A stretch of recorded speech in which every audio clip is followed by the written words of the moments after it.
Hello, എല്ലാവർക്കും സുഖമാണോ? പിതാവിൻ്റെയും പുത്രൻ്റെയും പരിശുദ്ധാത്മാവിൻ്റെയും നാമത്തിൽ ആമേൻ.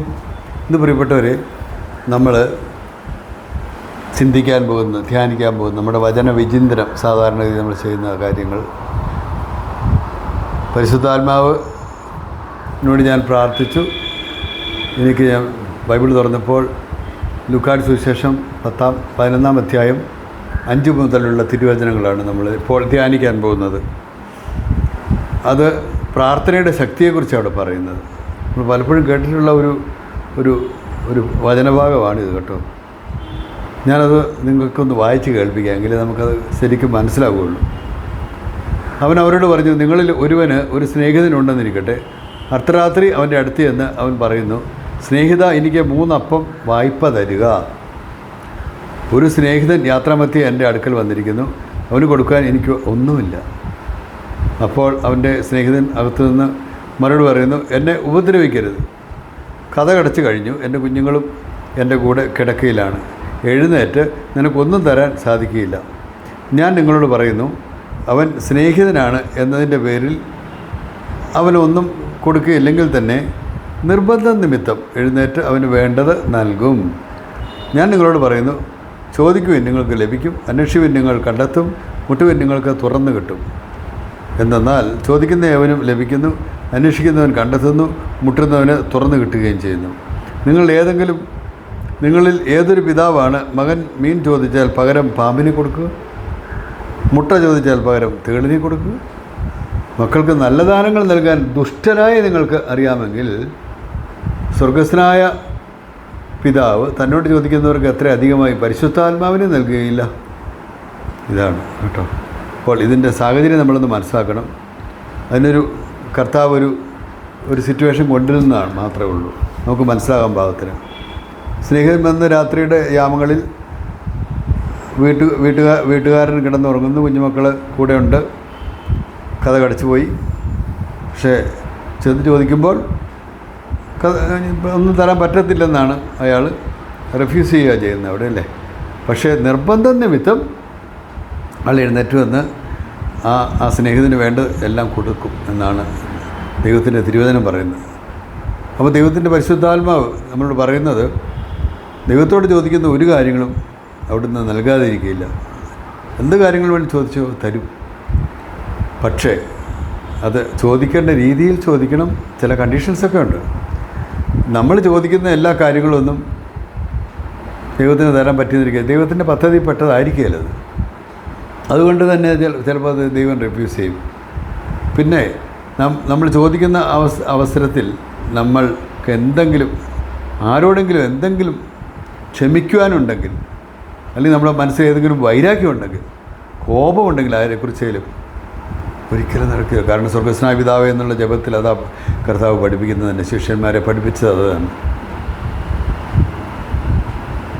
അപ്പം നമ്മൾ നമ്മുടെ സഹോദരങ്ങളോട് ക്ഷമിക്കുന്ന പോലെയാണ് കർത്താവ് നമ്മളോട് ക്ഷമിക്കുന്നത്, അല്ലേ? എന്നാൽ കുരിശിൽ മേൽ കിടന്ന കർത്താവ് എല്ലാവരോടും ക്ഷമിച്ചു. അദ്ദേഹത്തെ വേദനിപ്പിച്ച, ഈശോയെ വേദനിപ്പിച്ച എല്ലാവരോടും അവിടുന്ന് നിഷ്കരണം ക്ഷമിച്ചു കഴിഞ്ഞു. ഒരു പ്രശ്നവും വന്നില്ല അവിടുന്ന് ക്ഷമിച്ചു, പൂർണ്ണമായിട്ട് ക്ഷമിച്ചു. യേശുവിനെ കളിയാക്കുവരെയും ഉപദ്രവിച്ചവരെയും മറ്റ് പല രീതിയിലും യേശുവിനെ വേദനിപ്പിച്ചവരുണ്ടെന്നേരം അവരോടെല്ലാം കർത്താവ് കരുണ കാണിച്ചു. അപ്പോൾ ഇതിൻ്റെ അർത്ഥം എന്താണ് വാസ്തവത്തിൽ? തീർച്ചയായിട്ടും നമ്മൾ ചിന്തിക്കേണ്ടത്, നമ്മൾ ചോദിച്ചാൽ ദൈവം തരാതിരിക്കുകയില്ല. അത് ബൈബിളിൻ്റെ പല ഭാഗങ്ങളിലായിട്ട് പറയുന്നുണ്ട്. ഉദാഹരണം, യോഹന്നാൻ്റെ സുവിശേഷം 16-ാം അധ്യായം 23 തിരുവചനം നമുക്കൊന്ന് കേൾക്കാം. അന്ന് നിങ്ങൾ എന്നോട് ഒന്നും ചോദിക്കുകയില്ല, സത്യമായി ഞാൻ നിങ്ങളോട് പറയുന്നു, നിങ്ങൾ എൻ്റെ നാമത്തിൽ പിതാവിനോട് ചോദിക്കുന്ന എന്തും അവിടുന്ന് നിങ്ങൾക്ക് നൽകും. ഇതുവരെ നിങ്ങൾ എൻ്റെ നാമത്തിൽ ഒന്നും തന്നെ ചോദിച്ചിട്ടില്ല, ചോദിക്കുവിൻ നിങ്ങൾക്ക് ലഭിക്കും, അതുമൂലം നിങ്ങളുടെ സന്തോഷം പൂർണ്ണമാവുകയും ചെയ്യും. ഇതെവിടെയാണ്? വിശുദ്ധ യോഹന്നാൻ്റെ സുവിശേഷത്തിൻ്റെ 16-ാം അധ്യായത്തിൻ്റെ 23-ഉം 24-ഉം തിരുവചനം വായിക്കണം. അവിടെ ഇത് തന്നെയാണ് പറയുന്നത്. അപ്പോൾ ഈ ദൈവവചനം എന്ന് പറയുന്നത് ചുമ്മാ പറയുന്നൊരു കാര്യമല്ലത്. ദൈവവചനം എന്ന് പറഞ്ഞാൽ അതിലൊത്തിരി കാര്യങ്ങളുണ്ട്, അത് നമ്മൾ മനസ്സിലാക്കണം കേട്ടോ. അതാണ് ഏറ്റവും ഇമ്പോർട്ടൻ്റ് ആയിട്ടുള്ളത്. അപ്പോൾ ആ ദൈവവചനം എന്ന് പറഞ്ഞാൽ വചനമാണ്. കേട്ടോ, തീർച്ചയായിട്ടും അതാണ്. പിന്നെ വേറൊരു ഭാഗത്ത് ഈശോ പറയുന്നുണ്ട്. ഈശോ ലൂക്കായുടെ സുവിശേഷം 18-ാം അധ്യായത്തിൽ തൻ്റെ പ്രാർത്ഥനയുടെ ശക്തിയെപ്പറ്റി പറയുന്നുണ്ട്. അപ്പോൾ നമ്മൾ പ്രാർത്ഥിക്കുമ്പോൾ ദൈവം നമുക്ക് തരും, തീർച്ചയായിട്ടും തരും. വചനം അനുസരിച്ച് എല്ലാം തരും. അത് 18-ാം അധ്യായം നമുക്ക് വേറെ ന്യായാധിപനും വിധവയും തമ്മിലുള്ള ഒരു സംഭാഷണമാണിത്. ഭക്താശ്രാകാതെ എപ്പോഴും പ്രാർത്ഥിക്കണമെന്ന് കാണിക്കാൻ യേശു അവരോട് ഒരു ഉപമ പറഞ്ഞു. ദൈവത്തെ ഭയപ്പെടുകയോ മനുഷ്യരെ മാനിക്കുകയോ ചെയ്യാത്ത ഒരു ന്യായാധിപൻ ഒരു പട്ടണത്തിൽ ഉണ്ടായിരുന്നു. ആ പട്ടണത്തിൽ ഒരു വിധവയും ഉണ്ടായിരുന്നു. അവൾ വന്ന് അവനോട് എതിരാളിക്കെതിരെ എനിക്ക് നീതി നടത്തി തരണമേ എന്ന് അപേക്ഷിക്കുമായിരുന്നു. കുറേ നാളത്തേക്ക് അവൻ അത് ഗൗനിച്ചില്ല. പിന്നീട് അവൻ ഇങ്ങനെ ചിന്തിച്ചു, ഞാൻ ദൈവത്തെ ഭയപ്പെടുകയോ മനുഷ്യരെ മാനിക്കുകയോ ചെയ്യുന്നില്ല. എങ്കിലും ഈ വിധവ എന്നെ ശല്യപ്പെടുത്തുന്നത് കൊണ്ട് ഞാൻ അവൾക്ക് നീതി നടത്തി കൊടുക്കും. കണ്ടോ, ശല്യപ്പെടുത്തുന്നുണ്ട്. അല്ലെങ്കിൽ അവൾ കൂടെ വന്ന് എന്നെ അസഖ്യപ്പെടുത്തും. കർത്താവ് പറഞ്ഞു, നീതിരഹിതനായ ആ ന്യായാധിപൻ പറഞ്ഞതെന്ന് ശ്രദ്ധിക്കുവിൻ. അങ്ങനെയെങ്കിൽ രാവും പകലും തന്നെ വിളിച്ച് കരയുന്ന തൻ്റെ തിരഞ്ഞെടുക്കപ്പെട്ടവർക്ക് ദൈവം നീതി നടത്തി കൊടുക്കുകയില്ലേ? അവിടുന്ന് അതിന് കാലവേളുമ്പം വരുത്തുമോ? അവർക്ക് വേഗം നീതി നടത്തി കൊടുക്കുമെന്ന് ഞാൻ നിങ്ങളോട് പറയുന്നു. കണ്ടോ, അതാണ് അത്. ഏതിലാണ് പറയുന്നത്? അത് ലൂക്കായുടെ സുവിശേഷം 18-ാം അധ്യായത്തിൻ്റെ തുടക്കമാണിത്. 18:1 മുതൽ ഉള്ള തിരുവചനങ്ങളാണ് ഇപ്പോൾ കേട്ടത്. അപ്പോൾ അവിടെ തീർച്ചയായിട്ടും ആ കാര്യം നടത്തി തന്നിരിക്കും. രാവും പകലെ പറയുന്നില്ല. അങ്ങനെയെങ്കിൽ രാവും പകലും തന്നെ വിളിച്ച് കരയുന്ന തൻ്റെ തിരഞ്ഞെടുക്കപ്പെട്ടവർക്ക് ദൈവം നീതി നടത്തി കൊടുക്കുകയില്ലേ? കൊടുക്കും. അവിടുന്ന് അതിന് കാലവെള്ളം വരുത്തുമോ? അവർക്ക് വേഗം നീതി നടത്തി കൊടുക്കും എന്ന് ഞാൻ നിങ്ങളോട് പറയുന്നു. കർത്താവിൻ്റെ വാക്കാണ്. അപ്പോൾ അത് ആ വചനം നമ്മൾ മനുഷ്യൻ എപ്പോഴും മനസ്സിൽ എപ്പോഴും ധ്യാനിച്ചിരിക്കണം കേട്ടോ. അപ്പോൾ ഈ കുറച്ച് കാര്യങ്ങൾ നമ്മൾ ഈ പ്രാർത്ഥനയുടെ ശക്തി എന്ന് പറഞ്ഞാൽ, ഇപ്പോൾ ചില കണ്ടീഷൻസ് നമ്മളവിടെ ഓർത്തിരിക്കണം. പ്രാർത്ഥിക്കുമ്പോൾ എന്തുകൊണ്ട് നമുക്ക് കിട്ടുന്നില്ല എന്നുള്ളത് ഒരുപക്ഷെ ദൈവിക പദ്ധതിയിൽപ്പെട്ട ഒരു കാര്യമായിരിക്കില്ല നമ്മൾ ചോദിക്കുന്നത്. മനസ്സിലായില്ലേ? അല്ലെങ്കിൽ നമ്മളുടെ മനസ്സ് ശുദ്ധമല്ല, നമുക്ക് ആരോടെങ്കിലും വെറുപ്പോ വൈരാഗ്യമോ ദ്വേഷമോ ഒക്കെ ഉണ്ട്. അതിൻ്റെ പേരിൽ തമ്പുരാന് അത് നൽകുകയില്ല, തീർച്ചയായിട്ടും നൽകുകയില്ല.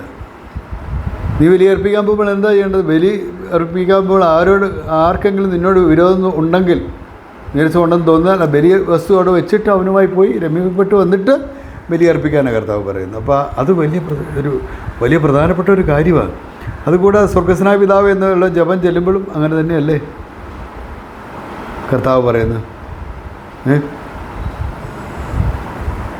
ഞങ്ങളോട് തെറ്റ് ചെയ്യുന്നവരോട് ഞങ്ങൾ ക്ഷമിക്കുന്ന പോലെ ഞങ്ങളുടെ തെറ്റുകൾ ഞങ്ങളോട് ക്ഷമിക്കണമേ. അപ്പം നമ്മൾ മറ്റുള്ളവരോട് തെറ്റ് ചെയ്യുന്ന അവരോട് നമ്മൾ ക്ഷമിക്കുന്ന പോലെ തമ്പുരാൻ നമ്മളോട് ക്ഷമിക്കുകയുള്ളൂ. അതും നമ്മളെപ്പോഴും ഓർത്തിരിക്കണം. ഇല്ലാതെ ഞാൻ ഇത്രയും കാലം ഞാൻ ചോദിച്ചൊന്നും കിട്ടുന്നില്ല, അല്ലെങ്കിൽ ഒരുപക്ഷെ ഞാൻ ഭൗതികമായിട്ടുള്ള ചില ആവശ്യങ്ങൾ ചോദിച്ചുകൊണ്ടായിരിക്കുന്നത്. ഭൗതിക ആത്മീയ ഒക്കെ ആയിട്ടുള്ള അനുഗ്രഹങ്ങൾ ദൈവം നമുക്ക് തരുമെന്നേ. നമുക്കൊരു വീടില്ല, അല്ലെങ്കിൽ നമുക്ക് സാമ്പത്തികമായ ഭയങ്കര ബുദ്ധിമുട്ടുകൾ, ഇല്ലെങ്കിൽ നമുക്ക് നമ്മളെ കുഞ്ഞിനെ പഠിപ്പിക്കാൻ പറ്റുന്നില്ല. ചോദിച്ചാൽ ദൈവം തരും, ഉറപ്പായിട്ടും തരും. പക്ഷേ ഈ പറഞ്ഞ കണ്ടീഷൻസ് അത് ഓർത്തിരുന്നോളണം. അങ്ങനെയെങ്കിൽ മാത്രമേ നമുക്ക് കിട്ടുള്ളൂ കേട്ടോ. അല്ലാതെ നമ്മൾ പ്രതീക്ഷിക്കരുത്. ദൈവം തന്നില്ല എന്ന് പിന്നെ പറഞ്ഞേക്കരുത്. അവിടെയാണ് നമ്മളോട് ചിന്തിക്കേണ്ടത്. ഇവിടെ പറയുന്നില്ലേ, നിങ്ങൾ ഏതൊരു പിതാവാണ് മകൻ മീൻ ചോദിച്ചാൽ പകരം പാമ്പിനെ കൊടുക്കുക? അല്ലെങ്കിൽ മുട്ട ചോദിച്ചാൽ പകരം തേളിനെ കൊടുക്കുക? ഈ തേളുണ്ടല്ലോ, മുട്ട പോലെ ഇരിക്കുന്ന തേളൊക്കെ ഉണ്ട് കേട്ടോ. അതും ഇവിടെ അർത്ഥം വരുന്നുണ്ട്. എന്നാലും കൊടുക്കുമോ? ആരെങ്കിലും അങ്ങനെ കൊടുക്കുമോ? മക്കൾക്ക് നല്ല ദാനങ്ങൾ നൽകാൻ ദുഷ്ടരായ നിങ്ങൾക്കറിയാമെങ്കിൽ, കണ്ടോ, ദൈവം നമ്മളെ വിളിക്കുന്നത് ദുഷ്ടരെന്നാണ്. ദുഷ്ടരാണ് നമ്മൾ മനുഷ്യർ. സ്വർഗ്ഗസ്നായ പിതാവ് തന്നോട് ചോദിക്കുന്നവർക്ക് എത്രയധികമായി പരിശുദ്ധാത്മാവിനെ നൽകുകയില്ല. അപ്പോൾ നമ്മൾ ഏറ്റവും കൂടുതൽ ചോദിക്കേണ്ടതും ദൈവത്തിൻ്റെ പരിശുദ്ധാത്മാവിനെയാണ്. അവിടുത്തെ അഭിഷേകമാണ് നമ്മൾ ചോദിക്കേണ്ടത്. നമ്മൾ അങ്ങനെ ചോദിക്കുമ്പം ദൈവം നമുക്ക് പരിശുദ്ധാത്മാവിനെ തരും, വിശ്വാസം വർദ്ധിക്കും. മറ്റുള്ളവരിപ്പം ഒരുപക്ഷെ നമ്മുടെ മക്കൾ തന്നെ വിശ്വാസമില്ലാതെയൊക്കെ ഇരിക്കുന്ന മക്കൾ കാണും, അല്ലെങ്കിൽ സഹോദരങ്ങൾ ആരെങ്കിലും. അവർക്ക് വേണ്ടി പ്രാർത്ഥിക്കുമ്പോൾ അവർക്ക് നമ്മൾ പരിശുദ്ധാത്മാവിൻ്റെ അഭിഷേകം അവർക്ക് കൊടുക്കണമെന്നാണ് നമ്മൾ പ്രാർത്ഥിക്കുന്നത്. തിരുരക്തത്തിൻ്റെ വലിയ അഭിഷേകം, പരിശുദ്ധാത്മാവിൻ്റെ അഭിഷേകം എല്ലാം ഉപരിയായിട്ട് കൊടുക്കണേ നമ്മൾ പ്രാർത്ഥിക്കുമ്പം ദൈവം ആ പ്രാർത്ഥന കേൾക്കും, അവർക്ക് അഭിഷേകം കൊടുക്കും. അപ്പോൾ അവർക്കും ഈ പറഞ്ഞ കാര്യങ്ങളെല്ലാം വെളിപ്പെട്ട് കിട്ടും. നമ്മളാരും വിശുദ്ധരല്ലല്ലോ. ആരെങ്കിലും വിശുദ്ധരാണോ? അതുകൊണ്ട് നമ്മളൊരു കാര്യം മനസ്സിലാക്കിക്കൊള്ളുക, തമ്പുരാനോട് ചോദിക്കുമ്പോൾ നമുക്ക് ഈ കാര്യങ്ങൾ അവിടുന്ന് ഉറപ്പായിട്ടും നമുക്ക് തന്നിരിക്കും കേട്ടോ. അത് ഓർത്തുകൊള്ളണം, ഉറപ്പായിട്ടും തന്നിരിക്കും. പക്ഷേ ഈ പറഞ്ഞ കാര്യങ്ങൾ നമ്മൾ ഓർത്തിരിക്കുക.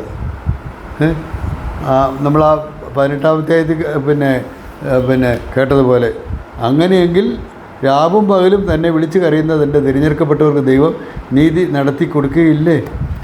കൊടുക്കും, നീതി നടത്തി കൊടുക്കും കേട്ടോ. അപ്പോൾ ദൈവം കാരുണ്യവാനാണ്, കരുണാനിധിയാണ്, ആർദ്രഹൃദയമുള്ളവനാണ്. അത് നമ്മൾ പ്രത്യേകമായിട്ട് ഓർക്കുക കേട്ടോ. ഇതൊക്കെയാണ് ഏറ്റവും കൂടുതൽ നമ്മൾ ചിന്തിക്കേണ്ട ചില കാര്യങ്ങൾ. ഓക്കെ. അല്ലാതെ വൈരാഗ്യവും വെറുപ്പും വിദ്വേഷവും എല്ലാം വെച്ച് ഇരുന്നാൽ അതുകൊണ്ട് നമുക്ക് പല അസുഖങ്ങൾ തന്നെ ഉണ്ടാകുമെന്ന് പറയുന്നു അല്ലേ? കേട്ടിട്ടില്ലേ അതൊന്നും? ഞാനൊരു ധ്യാനപ്രസംഗത്തിൽ കേട്ട കാര്യമാണ്, സത്യമാണ് കേട്ടോ. അതായത് ഇപ്പം നമുക്ക് ഒരാളോട് വെറുപ്പാണ്. അപ്പോൾ ആ വെറുപ്പ് കൊണ്ട് നടന്ന് എപ്പോഴും വെറുപ്പാണ്, അയാളുടെ കാര്യം ചിന്തിക്കുന്നതന്നെ പോലും പറ്റുന്നില്ല.